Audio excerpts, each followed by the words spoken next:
Alright guys, we are finally here. It is Wrestlemania 41 weekend. We're only a couple hours away from Friday Night SmackDown. This is your internet wrestling champion, and on today's video, I'm going to be telling you my predictions for Wrestlemania 41 Night 1 Saturday.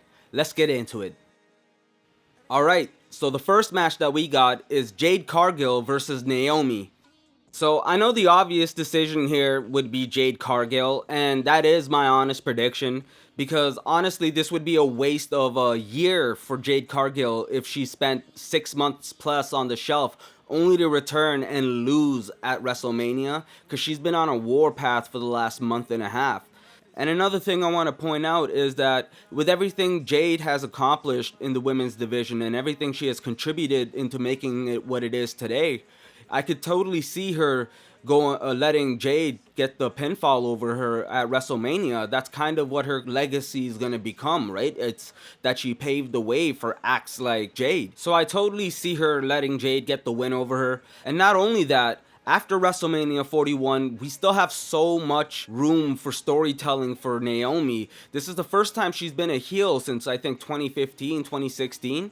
I want you to picture something. Imagine Bianca does win the championship, and we now have a Bianca that, let's say she defends it successfully against Io. Imagine rolling Jade Cargill and Naomi into this. And to me, it really does seem like Bianca might turn into a heel. She's even wearing dark colors. She's getting booed. She's playing more of a heel persona in this championship feud. We'll get into that later. But I think if she pulled the victory, imagine rolling those two into this story and into the main event picture. Imagine a blood feud between Rhea Ripley and Jade Cargill for the championship. Or imagine Bianca and Naomi teaming up and forming a heel faction. Imagine how powerful that would be. I can't see Rhea or Jade getting the championship off of Bianca if that ever happens. But getting back on track, my prediction is that Jade Cargill will beat Naomi in convincing fashion this Saturday. Next up on the card is Rey Mysterio taking on El Grande Americano, and we're going to find out just who the greatest luchador of all time really is. I've got to be honest with you, this one is a lot tougher to call than people may realize. We have the greatest luchador hailing out of Mexico in Rey Mysterio, and arguably someone who might have surpassed him in El Grande Americano coming from the Gulf of America. And you gotta understand, this is a battle for supremacy. We're trying to determine which country owns the sport. There's a lot of pride, and a lot of national pride going into this match. And if you're familiar with the history, you know that not a lot of luchadors coming from the Gulf of America got accepted. A lot of them got rejected from the sport. So there's a lot of pressure riding on the shoulders of El Grande right now. But you know Triple H, he's all about storytelling, and WrestleMania is all about big moments. So get this. Imagine Rey Mysterio, while in the middle of the match, starts realizing he may not be the best luchador of all time. And in a moment of clarity and desperation, he resorts to a low blow for the first time ever in his illustrious career, turns heel and puts away El Grande Americano, crushing his dreams at the grandest stage of them all, until, out of obligation for his country and pride as an athlete, Chad Gable comes out turning babyface and challenges a heel Rey Mysterio, leading to a double turn. And just like Hulk Hogan did in '93 with Yokozuna, this guy challenges Rey Mysterio for the dominance over the ring and to see which country is truly better. And he finally gets his WrestleMania win, and he finally beats a luchador and gets over this rut, and he puts away Rey Mysterio, and he does it for his country. He does it for all of America. So that's my prediction. I think El Grande Americano will become the greatest luchador of all time without question at WrestleMania 41. Next up, we have the War Raiders versus the New Day for the World Tag Team Championships. Listen, I'm not gonna lie to you, I was not very invested in this storyline at all. I was much more interested in the SmackDown Tag Team division that just has so much more life to it. As much as I love the New Day, and especially this heel run, I know a lot of people aren't fans, but I love the personality and what they're doing so far. And I think that they put this match over the SmackDown Tag Team match on the card for a reason. I think they have a spot coming. I could totally see a recovered and fully healthy Big E making a return at WrestleMania this Saturday. Whether it's for a feel-good moment, I can't say. I think It might be a bold prediction. I think he's going to come through and he's going to turn heel and he's going to help the New Day win their tag team championship for what, the 10th time? I could totally see him helping them and then the next day explaining, yeah, you were totally right. And after that conversation, when you guys told me that I was no longer a part of it, I saw the light and it motivated me to get back into the ring. So that's just proof that you guys are right.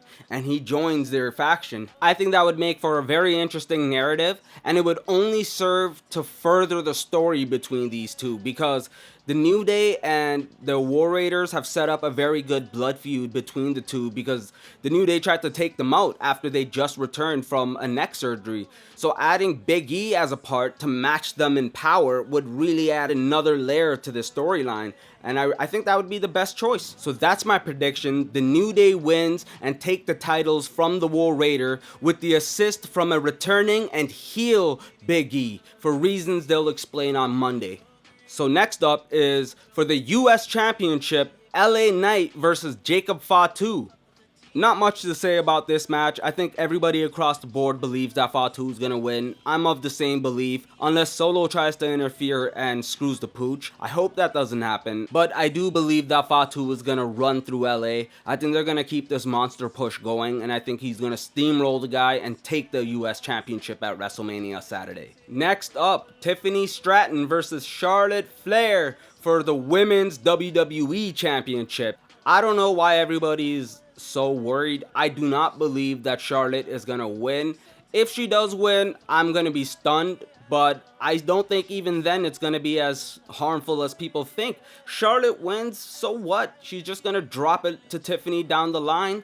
Or I can see her going to the US Championship scene and feuding with Chelsea over it for a few months and give her some time to develop and actually have some story and history behind her. Because right now she's only 25, she's got a lot of time left. In my honest opinion, I don't see her having a bad time as a US champion either. I think she'd have a much better time because the mid-card scene in the women's division on SmackDown is a lot healthier than the main event scene. There's a lot more talent in that scene. But I do believe at the end of the day, it will be Tiffany taking the championship home. And Charlotte, for some reason, it's going to surprise a lot of people. And she's going to put talent over at WrestleMania for a third time in her career. Now, moving on to the last match before the main event, it is for the Men's World Heavyweight Championship, Gunter versus the Royal Rumble winner, Jey Uso. Now, despite what a lot of internet wrestling champions might think, your internet wrestling champion is telling you that Jey Uso is in fact crazy over in the WWE. I saw him live most recently at the Money in the Bank last year, and let me tell you, this guy is over and he's not going anywhere. He is definitely a main event talent in my opinion. I've seen this guy since 2009 when he debuted, and he just gets better and better and better over time. I remember in 2016 when the Usos first turned heel and they were cutting some scathing promos against the New Day and other tag teams in the division. I remember thinking he had a lot of potential, but in 2020, go back and watch his initial heel turn in October 31st, 2020, I believe. If there was a crowd, that would have gone down as one of the best acted heel turns of all time. That boy is an actor, and Hollywood is in his future for sure. But for 2025, I see him walking out as the World Heavyweight Champion. That is my prediction. Gunter, for as great as he is, has had a lackluster 2024. He has not had a good title run. I think he needs to drop it, and I think they need to put it on Jey and give him freedom on the mic and let him be himself again. And now for the moment we've all been waiting for, the main event. Roman Reigns versus Seth Rollins versus CM Punk in a triple threat match. Listen, I know what the popular theory is online, okay? I know. Alright, you guys think that Seth Rollins is just gonna waltz in and get rewarded for all of his hard work and practically carrying WrestleMania XL, and he's just gonna put away Punk and Roman and steal Paul Heyman and walk away in tow, right? That's what you guys think? I agree. I do think that's what's gonna happen. I think that's what should happen. He should walk away with that victory. Right now, and I think for the last couple years, Seth Rollins has been my favorite wrestler in the WWE, or at least between the three of them. I think he should walk away like that. It'd make for so many storyline opportunities. I would love to see him as the newest Paul Heyman guy. But hear me out, if that doesn't work out, and if, let's say, CM Punk ends up winning, if CM Punk were to win, I think that would be the tipping point for Seth Rollins. He would absolutely just snap, and I think the next night he would just join John Cena and help him win by interfering and stomping out Cody Rhodes. Just because, imagine from his perspective, he gave up his back, he blew out his knee, and he gave up his title, and he got his ass whooped week in and week out. He carried WrestleMania, all for what? For Roman Reigns to be back in the main event, and for CM Punk now to be in the main event, and for them to beat him. I don't think that would fly well with him, you know? I think that would be the straw that breaks the camel's back. He'd realize these guys don't appreciate him, and he would turn heel full blown, and you would see the most dangerous and vile version of Seth Rollins in the Illuminati, as I call it, joining The Rock and John Cena. So that is my prediction. I think that the likely outcome will be Seth Rollins pulling an upset and becoming our newest Paul Heyman guy. But if CM Punk wins and he has his WrestleMania moment, I believe that Seth Rollins will join the Illuminati. And if CM Punk wins the main event on night one, I think he's going to help John Cena win the WWE Championship because he believes everyone, especially Cody, has lost his way and didn't stay true to his word. And he's going to betray Cody Rhodes on the main event of Sunday night. So there you go. Those are my predictions for night one of WrestleMania 41. I know a lot of you haven't been enjoying the build to WrestleMania 41, but trust me when I tell you that just because the build wasn't great doesn't mean the actual event will be bad.